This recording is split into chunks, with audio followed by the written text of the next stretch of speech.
يا نفس إن لم تظفري لا تجزعي.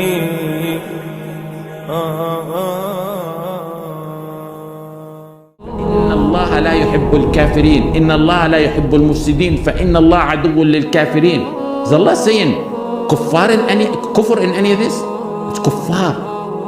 Without wala and bara, there's no aqidah, there's no tawheed, there's no la ilaha illallah. Deficiency in this matter, wala and bara, focus with me on this matter. Kufr, shirk, sins are haram. They're hated. They must be hated. It's part of wala and bara. And they must be warned of. Many of the modernists and the munafiqeen agree on this, apparently. Some of them maybe. But pay attention. If you look carefully and study in the Quran and analyze the verses on this matter, and it's from the wisdom of Al-Alim, Al-Khabir, that the Quran rarely mentions hate towards shirk or kufr or sins itself, except in some, even though it's hated and it's part of wala and bara. There's few like wallahu la yuhibbul fasad, or another one wala yarda li'ibadihi al-kufr.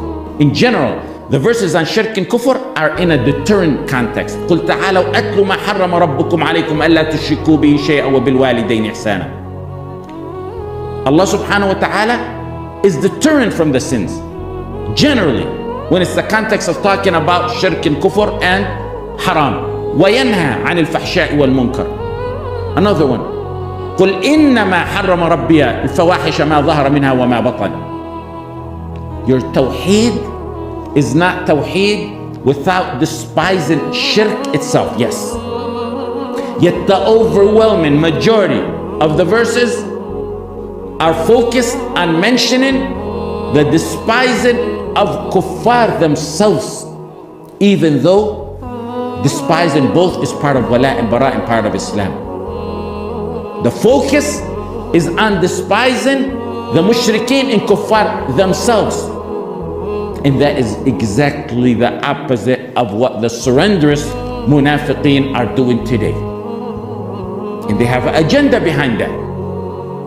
If there was no verse in the Quran on the bara'ah from kuffar themselves and what they worship other than what Ibrahim alayhi salam mentioned, it would be sufficient, more than sufficient. قد كانت لكم أسوة حسنة في إبراهيم والذين معه. You have an example, an excellent example in Ibrahim and those with him. إذ قالوا لقومهم إنا براء منكم ومما تعبدون من دون الله. They said to their people, we fully disassociate ourselves from you. إنا براء منكم. We free ourselves from you. إنا براء منكم. We disown you. إنا براء منكم. We shun you.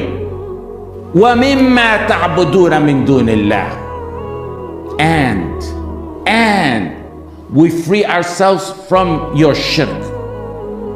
We disown. وَمِمَّا تَعْبُدُونَ مِن دُونِ اللَّهِ. We disown ourselves from your shirk. وَمِمَّا تَعْبُدُونَ مِن دُونِ اللَّهِ. We shun your shirk. So it's them and their shirk. Emphasis on top of emphasis. كَفَرْنَا بِكُمْ. We reject you. We do bara'ah from you. We do bara'ah from you. Shirk and mushrikeen, to a muwahhid, he despises and hates both. Inna bura'a'u minkum wa mimma ta'buduna min dunillah. And Allah subhanahu wa ta'ala said in the beginning, you have an excellent example in Ibrahim. Someone will say, well, they shunned them, they hated them, and they said that because they abused them. You hear that all the time. But the verse is beyond clear. They said, we are free from you. Right? Bura'a'u minkum. Until when? Until when are we free from you? We disassociate from you. Until when? Until you stop oppressing us? Until you stop torturing us? Until you stop abusing us? Until you give us our land back?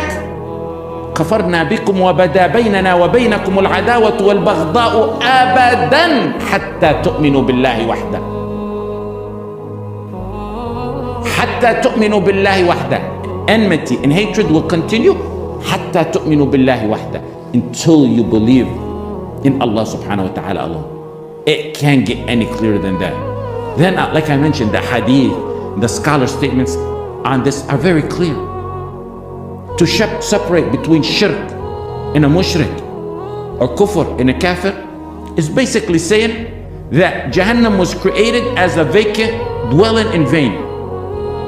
Kufr may enter Jahannam, but not the kafir. Their deviance means Jahannam will be vacant